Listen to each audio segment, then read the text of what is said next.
Welcome to వీటీ news. లక్ష్యం సమాజహితం. నా పేరు చిత్ర. బులెటిన్ల ముందుగా హెడ్లైన్స్ చూద్దాం. ఈ నెల 22న కర్నూలు వెళ్లనున్న సీఎం. భద్రతా ఏర్పాటు పరిశీలించిన అధికారులు.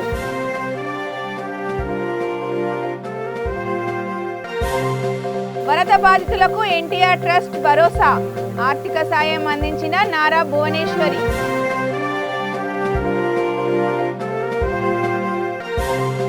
పుంగనూరులో పల్లెపాట కార్యక్రమం. ప్రతి కుటుంబానికి ప్రభుత్వ సాయం.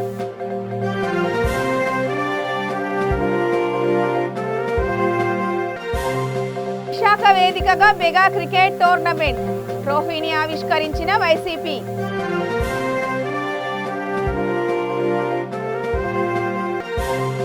పామరులో టీడీపీ ర్యాలీ. ఓటీఎస్ రద్దు చేయాలని డిమాండ్.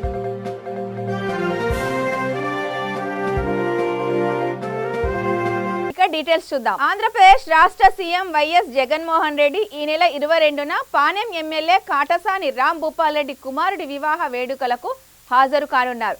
దీంతో కర్నూలు జిల్లా పర్యటన ఏర్పాట్లను పగడ్బందీగా చేయాలని సంబంధిత అధికారులను జిల్లా కలెక్టర్ పి కోటేశ్వరరావు ఆదేశించారు. పంచలింగాల మాంటిసోరీ స్కూల్ సమీపంలో హెలీప్యాడ్లో జరుగుతున్న పనులను collector P Koteswararao, SP CH Sudheer Kumar Reddy పరిశీలించారు. హెలీప్యాడ్ నుంచి పాణ్యం ఎమ్మెల్యే కాటసాని రామ్ భూపాల్ రెడ్డి కుమారుడి వివాహం జరిగే ఫంక్షన్ హాల్లో ఏర్పాట్లను పరిశీలించారు. ఓర్వకల్లు ఎయిర్పోర్ట్లో భద్రత, ఇతర ఏర్పాట్లను పరిశీలించారు.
భావజాలాలు వేరైనా విపత్తుల సమయంలో అందరూ సహాయం చేయాల్సిన అవసరం ఉందని NTR trust managing trustee Nara Bhuvaneswari అన్నారు. తిరుపతిలో 48 మంది వరద బాధితులను ఎన్టీఆర్ ట్రస్ట్ ఆధ్వర్యంలో ₹1,00,000 చొప్పున ఆర్థిక సాయాన్ని నారా భువనేశ్వరి అందజేశారు.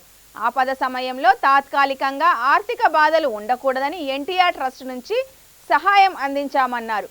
సమాజానికి న్యాయం చేయాలని, నిరుపేదలను ఆదుకోవడమే లక్ష్యంగా ఎన్టీఆర్ తన జీవితాన్ని అంకితం చేశారని భువనేశ్వరి చెప్పారు. We gave it because ఇది ఒట్టి ట్రస్టే కాదండి, ఈ అమౌంట్ కానీ మెడిసిన్స్ కానీ అట్లాంటి దాతలు ముందుకొచ్చి మా ట్రస్ట్కి వివరాలు ఇవ్వాలండి. That is very very important for the trust to take active part in such society devastation. అప్పుడు మేము ట్రస్ట్ చేయాలంటే మాకు డబ్బు అవసరం, మెడిసిన్స్ అవసరం. సో అట్లాంటివన్నీ మాకు వచ్చి ఇచ్చేవాళ్ళు దాతలు ఉంటే we would really welcome them and everything. మీరు ఏది మాకు సహాయం చేస్తాం అన్ని అకౌంట్ చేసి ఉంటుందండి, అది దుర్వినియోగం అవ్వదండి, అది నేను హామీ ఇస్తున్నాను. ఎన్టీఆర్ ఇప్పటికే కొన్ని ఆశయాలతోనే ట్రస్ట్ ఏర్పాటు చేశారు. ఎన్టీఆర్ ఆశయాలు నెరవేరుతున్నాయా పూర్తి స్థాయిలో? ఆ రకంగా ట్రస్ట్ కార్యక్రమాలు కొనసాగుతున్నాయా ప్రభుత్వం నుంచి కానీ లేదంటే? As a trust we never expect anything from the government అండి. మాకు ఏది ఉందో దాంతోనే మేము ముందుకెళ్తాం. మిగతా ఎన్జిఓస్తో కూడా మేము కలిసి ముందుకెళ్తాం. ఇప్పుడు బ్లడ్ బ్యాంక్ క్యాంప్స్ ఉంటాయి. It's not just NTR trust blood banks, మిగతా బ్లడ్ బ్యాంక్స్తో కూడా మేము కలిసి వాళ్ళతో పాటు పాల్గొని we do take part with everyone అండి. we don't take part or we don't request any governments. అంటే ప్రపంచవ్యాప్తంగా తెలుగు వాళ్ళు ఉన్నారు. ప్రపంచవ్యాప్తంగా ఉన్న తెలుగు వాళ్ళకి ఏమైనా అప్పీల్ చేయబోతారా ఎన్టీఆర్ ట్రస్ట్ సంబంధం? Already there is a NGO online service where NGOs like ప్రతి కుటుంబానికి ప్రభుత్వం నుండి ఏదో ఒక రూపంలో ఆర్థిక సహాయం అందుతుందని మంత్రి డాక్టర్ పెద్దిరెడ్డి రామచంద్రారెడ్డి అన్నారు. చిత్తూరు జిల్లా పుంగనూరు మండలం కాటిపేరి గ్రామంలో మంత్రి పల్లెబాట కార్యక్రమంలో పాల్గొన్నారు. ఇందులో భాగంగా విద్యార్థులకు కుల ధృవీకరణ పత్రాలు పంపిణీ చేశారు. మన బడి నాడు నేడు పథకం ద్వారా అన్ని ప్రభుత్వ పాఠశాలల్లో అన్ని సదుపాయాలు కల్పిస్తున్నామని మంత్రి అన్నారు. ఈ కార్యక్రమంలో రాష్ట్ర వడ్డెర కార్పొరేషన్ డైరెక్టర్ వరలక్ష్మి, బోయకొండ దేవస్థానం చైర్మన్ శంకర్ నారాయణ, జెడ్పీటీసీ దామోదర్ రాజు, ఎంపీపీ రామమూర్తి, ప్రజాప్రతినిధులు పాల్గొన్నారు.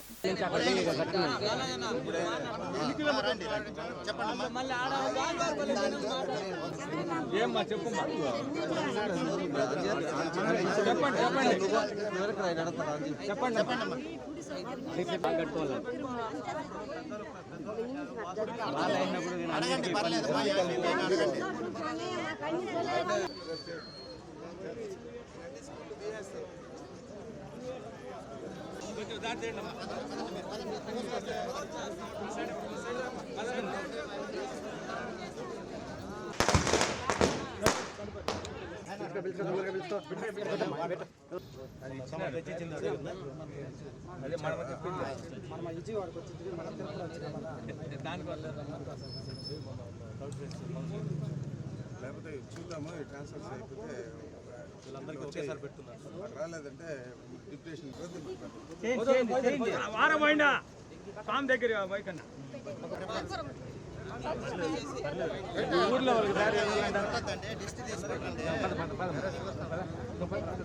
చౌడేపల్లి మండలంలో రెండవ రోజు పల్లెబాట కార్యక్రమం జరుగుతూ ఉంది. ప్రజలందరూ కూడా జగన్మోహన్ రెడ్డి గారి పాలనలో చాలా ఉత్సాహంగా ఉన్నారు, సంతోషంగా ఉన్నారు. చిన్న చిన్న సమస్యలు మా దృష్టికి తెస్తూ ఉన్నారు. అవన్నీ కూడా ఇక్కడే పరిష్కారం అయ్యేటివే. వాటిని కూడా పరిష్కరిస్తాం. అదేవిధంగా వారు ప్రభుత్వం చేపట్టిన అభివృద్ధి కార్యక్రమాలు కానీ సంక్షేమ పథకాలు కానీ చూసి చాలా జగన్మోహన్ రెడ్డి గారి పాలనను కొనియాడుతూ ఉన్నారు. తప్పకుండా ఇదే పందాలు రాష్ట్రమంతా కూడా ఉంటుందని చెప్పి నేను భావిస్తూ ఉన్నాను. వచ్చే ఎన్నికల్లో జగన్మోహన్ రెడ్డి గారు తప్పకుండా అత్యధిక మెజారిటీతో గతంలో కంటే కూడా ఎక్కువ స్థానాలు గెలిచేదే కాకుండా ఎక్కువ పర్సంటేజ్ ఆఫ్ ఓట్లు కూడా వస్తాయని చెప్పి నేను అనుభవపూర్వకంగా నాకున్న దీంట్లో తెలియజేస్తాను. ఏపీ సీఎం జగన్ జన్మదినం సందర్భంగా విశాఖ వేదికగా అత్యంత ప్రతిష్టాత్మకంగా నిర్వహిస్తున్న మెగా క్రికెట్ టోర్నమెంటుకు ఈ ఏడాది విశేష స్పందన లభిస్తోంది. వరుసగా రెండో ఏడాది నిర్వహించనున్న ఈ పోటీల్లో విశాఖ పరిధిలోని 7 నియోజకవర్గాల నుంచి 490 క్రికెట్ టీం పోటీలు పాల్గొనబోతున్నాయి. 18 రోజుల పాటు జరగనున్న క్రికెట్ సంబరాన్ని అత్యంత వైభవంగా నిర్వహించేలా తగిన ఏర్పాటు చేశారు. క్రీడలకు సంబంధించి ట్రోఫీని వైసీపీ నేత కేకే రాజు, ఏయువిసి ప్రసాద్ రెడ్డి ఆవిష్కరించారు. జగన్మోహన్ రెడ్డి గారు క్రీడలకు సంబంధించి అనేక ప్రోత్సాహాలు ఇస్తూ ఉన్నారు. అలాంటి చేయాలంటే ఆసామాషి విషయం కాదు. అలాంటి అద్భుతాన్ని నేను కానీ మనకి కలిగిన ఈ అవకాశాన్ని చిత్తశుద్ధితో సక్సెస్ అయ్యే విధంగా, తద్వారా మన యువ ముఖ్యమంత్రి భవిష్యత్తులో ఇలాంటి టోర్నమెంట్ ఎక్కడైనా పెట్టాలంటే ఆంధ్ర యూనివర్సిటీ నుంచి and 4 observers, like we have 2 directors. కావాల్సిన ఎక్కడ కూడా అంతర్జాతీయ ప్రమాణాలకు తగ్గకుండా ఇక్కడ ఇందులో ఈ టోర్నమెంట్ లో ఎలాంటి మ్యానిపులేషన్స్ లేకుండా జెన్యూన్ గా క్రీడా స్ఫూర్తితో నిర్వహించగల సమర్థత ఆంధ్ర యూనివర్సిటీకి ఉందని ప్రూవ్ చేసే విధంగా ఆల్రెడీ ప్రూవ్ అయింది. లాస్ట్ ఇయర్ ఎంత సమర్థవంతంగా సుమారు 416 టీములు 430 టీములు లాస్ట్ ఇయర్ ఒక ఫస్ట్ కి ఎక్స్క్లూసివ్ గా 300 with a very Pakka plan. I think you all are good. So what is the schedule now? Is now after the honorable dignitary. అంటే జగన్మోహన్ రెడ్డి గారికి ఇష్టం. ఆ యువతకి అన్ని కన్ఫ్యూజన్ కింద ఉంది. అన్ని రెడీ చేసిన దాన్ని చూడటానికే మాకు అర్థం కానట్టుంది. ఆ లిస్ట్ చూస్తేనే నిజంగా నేను ఏదో మా గారిని అభినందించి మైక్ పట్టుకుని మాట్లాడే అవకాశాన్ని కల్పించిన ప్రసాద్ రెడ్డి గారు మరొకసారి ధన్యవాదాలు తెలియజేస్తుంటూ ఎంతో మంది ఆంధ్రప్రదేశ్ ఎంటైర్ గేమ్ అనేది ఆంధ్ర యూనివర్సిటీకి ఇవ్వడం జరిగింది. మీకు తెలుసు ఆంధ్ర యూనివర్సిటీ ఆంధ్ర విశ్వ కళా పరిషత్ గేమ్స్ కూడా part of the university. We have got a very powerful and big physical education department. ఆ ఫిజికల్ ఎడ్యుకేషన్ డిపార్ట్మెంట్కి right now the director professor Vijay Mohan. అలాగే విశాఖపట్నంలో ఉన్నటువంటి ప్రతి క్రీడాకారుడికి లక్ష్మణ్ అనేటువంటి మనిషి చాలా పరిచయం ఉన్నటువంటి మనిషి. ప్రమాణాలతో అంతర్జాతీయ స్థాయిలో నిజంగా కూడా నాకు తెలిసి ప్రపంచంలో ఒక 20 రోజుల్లో 492 టీముల్ని పూల్స్గా విభజించి ఫైనల్ మ్యాచ్కి తీసుకురావడం అనేది అసామాన్య విషయం కాదు నాకు తెలిసి. But running this event professionally, that part. బడుగు బలహీన వర్గాల వారి ఆశాజ్యోతి, ముఖ్యంగా ప్రభుత్వం ప్రవేశపెట్టిన ఓటీఎస్ విధానం ప్రజలకు ఉరితాడులా ఉందని పామరు నియోజకవర్గ టీడీపీ ఇన్ఛార్జ్ వర్ల కుమార్ రాజా అన్నారు. కృష్ణా జిల్లా పామరులో ఓటీఎస్ విధానాన్ని వ్యతిరేకిస్తూ టీడీపీ ఆధ్వర్యంలో ర్యాలీ నిర్వహించారు. సీఎం జగన్ తుగ్లక్ పాలన చేస్తున్నారని, ప్రజలను పూర్తిగా ఇబ్బందులకు గురిచేసే పథకాలతో ముందుకెళ్తున్నారని ఆరోపించారు. బ్రిటిష్ పాలనలో లాగా ప్రజలపై పన్నులు విధిస్తున్నారని మండిపడ్డారు. నారా చంద్రబాబు అధికారంలోకి వచ్చి ప్రజలకు మంచి పాలన అందిస్తారని భరోసానిచ్చారు. అందరికీ నమస్కారం. ఈరోజు తెలుగుదేశం పార్టీ జాతీయ అధ్యక్షులు నారా చంద్రబాబు నాయుడు గారి సూచనలతో, అలాగే రాష్ట్ర అధ్యక్షులు కింజరపు అచ్చెన్నాయుడు గారి సూచనలతో ఈరోజు తెలుగుదేశం పార్టీ పామర్ నియోజకవర్గం ఏదైతే ఈ ఓటీఎస్ వసూళ్ళు ఉన్నాయో పేదవాడి మెడకి ఉరితాళ్లుగా అయ్యాయి, పేదవాడు బతుకు ఇంకా అగమ్య గోచరంగా తయారైందని చెప్పి తెలుగుదేశం పార్టీ ఎంపీడీ ఆఫీస్కి వినతి పత్రంగా అందరం ముందుకొచ్చి ఇవ్వడానికి జరిగింది. అయితే గత కొద్ది పర్యాయాలు ఎన్నిసార్లు వచ్చినా సంబంధిత అధికారి ఈ ఆఫీసులో ఉండటం లేదు. ఏదైతే అధికారి బాధ్యుడిగా ఉండాల్సిన వ్యక్తి రెండవ అధికారి కూడా ఉండట్లేదు. అంటే కనీసం ప్రతిపక్ష హోదాగా ఉన్న తెలుగుదేశం పార్టీ నాయకులు మేమందరం వచ్చి ఒక వినతిపత్రం ఇవ్వటానికే ఈ నాయకులు అందుబాటులో, ఈ అధికారులు అందుబాటులో లేరంటే ఇక పేదవాడికి ఏ విధంగా వీళ్ళు అందుబాటులో ఉంటున్నారో ఒక్కసారి చూడండి. ఇంత దుస్థితి, దయనీయమైన పాలన ఈ వైసీపీ ప్రభుత్వం నడిపిస్తుంది. ఈరోజు నిన్న నేను ఇంటింటికి తెలుగుదేశం కార్యక్రమం భాగంగా ఒక వృద్ధుడిని కలుసుకున్నాను. ఆయన ఒకటే ప్రశ్న వేశాడు నన్ను, బాబు ఈ అధికార వైసీపీ ప్రభుత్వ పాలన ఎలా ఉందంటే గతంలో బ్రిటిష్ పాలన తలపిస్తుంది అన్నాడు. ఎలా తాత నేను అడిగా.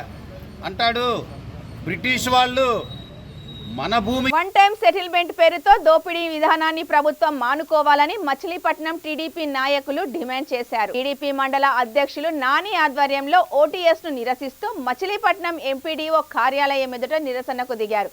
ఓటీఎస్ కు వ్యతిరేకంగా పెద్ద పెట్టున నినాదాలు చేశారు. ఎంపీడీఓ కార్యాలయ సూపరింటెండెంట్కు వినతి పత్రం అందజేశారు. ఈ కార్యక్రమంలో తెలుగు రైతు మచిలీపట్నం పార్లమెంట్ అధ్యక్షులు గోపు సత్యనారాయణ, మాజీ ఎంపీపీ వెంకటేశ్వరరావు, మాజీ జెడ్పీటీసీ లంకే నారాయణ ప్రసాద్ పాల్గొన్నారు. రిజిస్ట్రేషన్ చేయాలి, లేని పక్షంలో మా తెలుగుదేశం పార్టీ అధికారంలోకి వచ్చిన తర్వాత ప్రతి ఒక్కరు కూడా రిజిస్ట్రేషన్ చేయడం జరుగుతుంది ఉచితంగా. అలాగే ఇప్పుడు చాలా ఒత్తిడి తెస్తున్నారు పేదల మీద. అంగన్వాడీ వాళ్ళు కానీ, అలాగే వాలంటీర్స్, విఆర్ఓలు వీరందరూ కూడా మీరు కట్టాలని చెప్తున్నారు.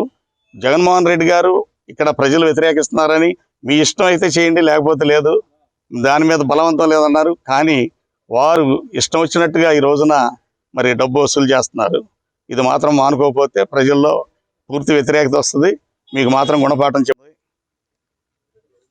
ఆయన పాదయాత్రలో, ఆయన మేనిఫెస్టోలో ఎన్నో చెప్పారు, మాట తప్పను మడం తిప్పనని.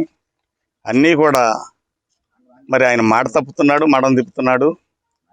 మద్యపానం నిషేధం అన్నాడు, నిషేధించలా, ఇష్టం వచ్చినట్టు రేట్లు పెంచాడు. ఇండియాలోనే ఎక్కడ ప్రపంచంలో లేని బ్రాండ్లు.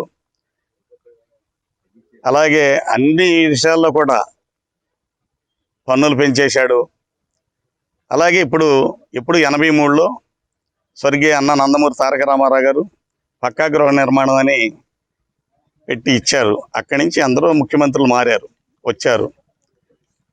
వారందరూ కూడా గృహ నిర్మాణానికి మరి పెట్టడం జరిగింది. వాటన్నిటికి కూడా ఇవాళ వన్ టైం సెటిల్మెంట్ అని వాటికి 10,000, 15,000, 20,000 రూపాయలు. అదే కార్పొరేషన్లో అయితే మరి అంటే చేతులు మారితే దానికి డబల్ అని చెప్పి ఈ రోజున మరి పేదలకి మీద పెను భారం మోపే సాకారం చేయడం కోసం మాజీ ముఖ్యమంత్రి గారు నందమూరి తారక రామారావు గారు పక్కా గృహ నిర్మాణాన్ని పేదవాడికి మంజూరు చేసి ఇల్లు నిర్మించడం జరిగింది.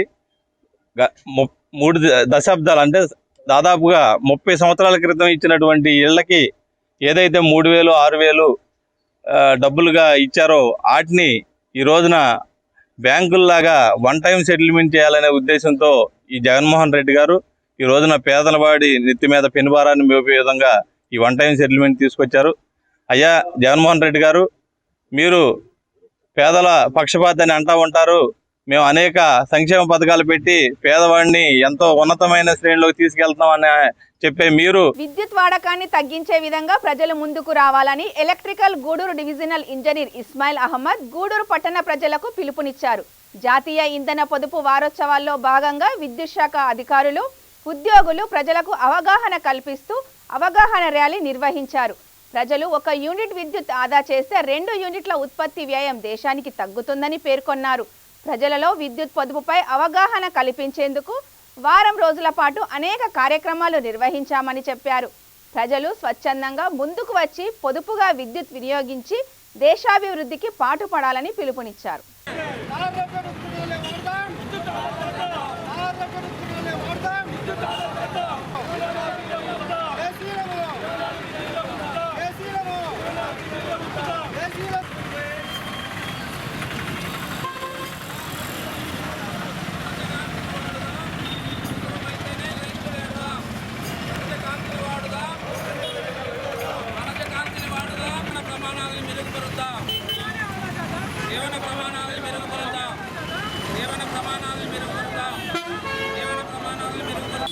జాతీయ ఇంధన పొదుపు వారోత్సవాల భాగంగా 14 డిసెంబర్ నుంచి ఈ రోజు దాకా 21వ తేదీ దాకా వివిధ కార్యక్రమాలు దేశవ్యాప్తంగా జరిగినాయి.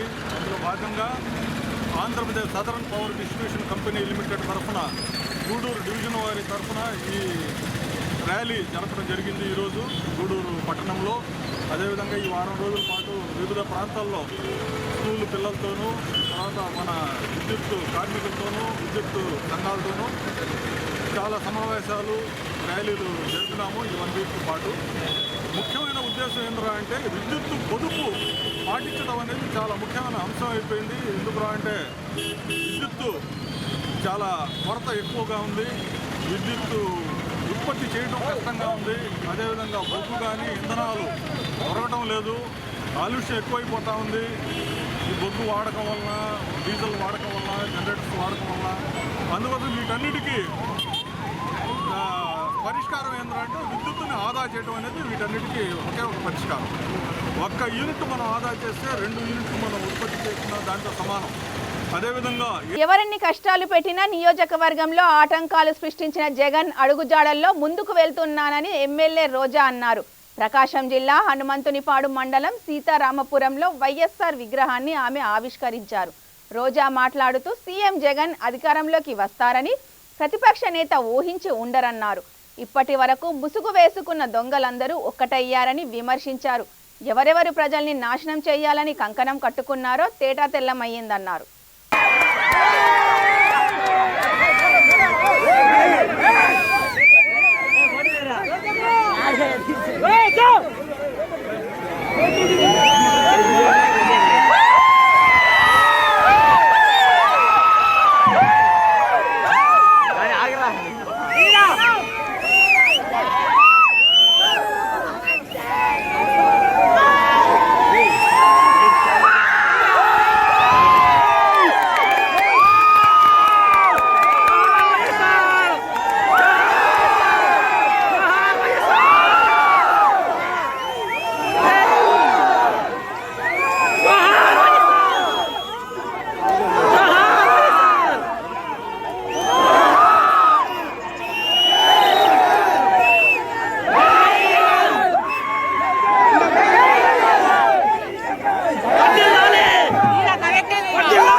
అని చెప్పడమే కాకుండా చేసి చూపించాలంటోలో ఎటువంటి అతిశయోక్తి లేదని కూడా ఈ సందర్భంగా తెలియజేసుకుంటున్నాను.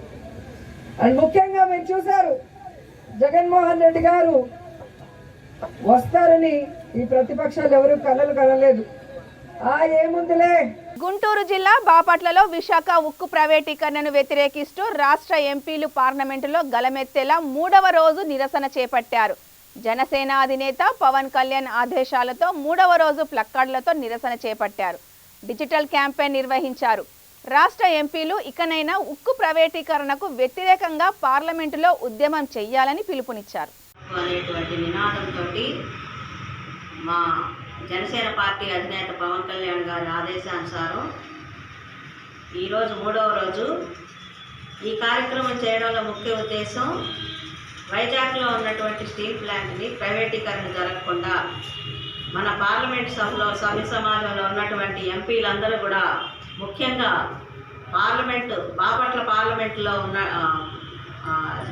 ఎలక్ట్ కాబడినటువంటి ఎంపీ గారు నందిగం సురేష్ గారు కొంచెం మేము ఈ ప్రదర్శించేటువంటి ప్లేకార్డులని ఏ ఉద్దేశంతో అయితే రాష్ట్ర వ్యాప్తంగా అందరం కూడా ఈ ప్రైవేటీకరణ జరగకుండా చేసేటువంటి ఈ మా ప్రయత్నాన్ని, మా నినాదాలని మీరు ఈరోజు పార్లమెంట్లో వినిపిస్తారని, రాష్ట్రంలో రాబోయే రోజుల్లో జరిగేటువంటి నిరుద్యోగులకి ఇంకా పెరిగిపోతారు.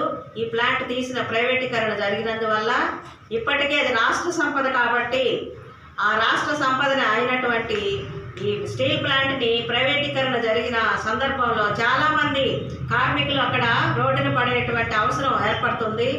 దయచేసి మన రాష్ట్ర సంపదని ప్రైవేటీకరణ జరగకుండా, నిరుద్యోగ సమస్య ముందు రాకుండా మీరు ఈ రాష్ట్రంలో. కర్నూలు జిల్లా కేంద్రంలోని ఐక్య వేదిక జిల్లా కార్యాలయంలో స్వచ్ఛ భారత్ పుష్టికర్త, సాంఘిక సంస్కర్త సంత్ గాడ్గే బాబా 65వ వర్ధంతి కార్యక్రమం నిర్వహించారు.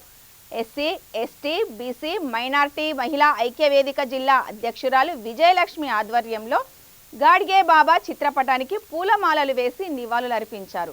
సంత్ గాడ్గే బాబా సేవలను కొనియాడారు.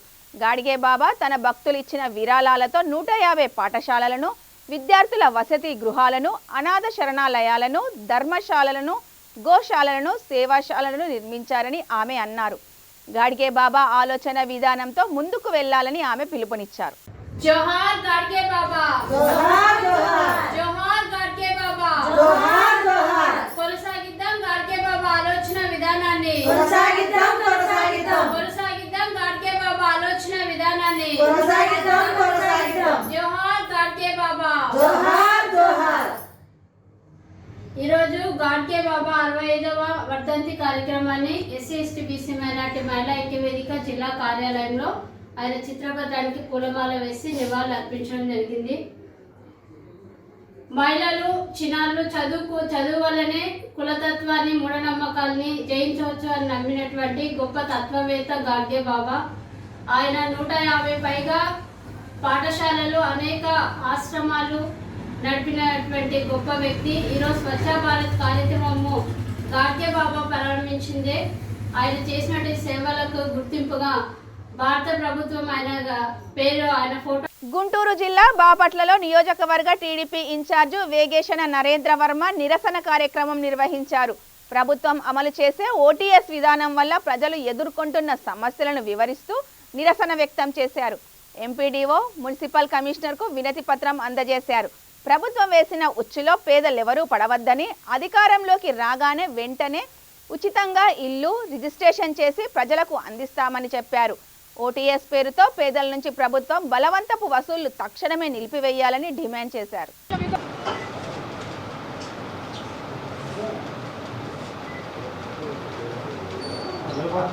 ఈరోజు పెట్లవానిపాలెం మండలం, కర్లపాలెం మండలం, రూరల్ మండలం మరియు బాపట్ల మున్సిపాలిటీల్లో తెలుగుదేశం బాపట్ల పార్టీ తరఫున ఈ వన్ టైం సెటిల్మెంట్ పేరుతో జగన్ రెడ్డి చేసే దగా పనులు, సుమారుగా పేదల నుంచి 4,800 కోట్లు వసూలు చేసే విధానం, ఖజానా పేదలు కన్నీళ్లు నింపుకునే చర్య. పేదలకు మనం కట్టించేదే ఒక మంచి కార్యక్రమం, అలా పక్క ఇల్లు నిర్మించాలని స్వర్గీయ నందమూరి తారక రామారావు గారు 1983లో ఎన్టీఆర్ పక్కా గృహ నిర్మాణం. కర్నూలు జిల్లా చాగలమర్రి గ్రామంలో సోషల్ వర్కర్ మెహరూన్ కుటుంబీకులు అనేక సేవా కార్యక్రమాలు నిర్వహిస్తున్నారు.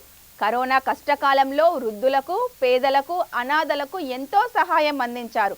ఆ సేవా కార్యక్రమాలను కొనసాగిస్తూ వారి పిల్లల పుట్టినరోజు సందర్భంగా నిరుపేదలకు ఆర్థిక సహాయం అందిస్తున్నారు. పేదలకు వస్త్రాలు పంపిణీ చేశారు.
బులెటిన్ ముగించే ముందు మరొకసారి హెడ్లైన్స్ చూద్దాం. ఈ నెల 22న కర్నూలు వెళ్లనున్న సీఎం. భద్రతా ఏర్పాటు పరిశీలించిన అధికారులు.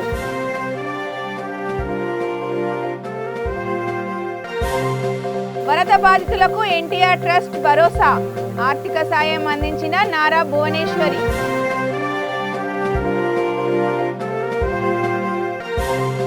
పుంగనూరులో పల్లెపాట కార్యక్రమం. ప్రతి కుటుంబానికి ప్రభుత్వ సాయం.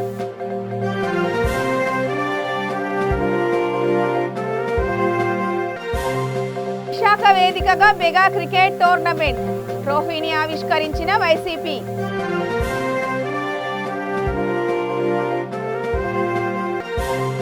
పామరులో టీడీపీ ర్యాలీ. ఓటీఎస్ రద్దు చేయాలని డిమాండ్.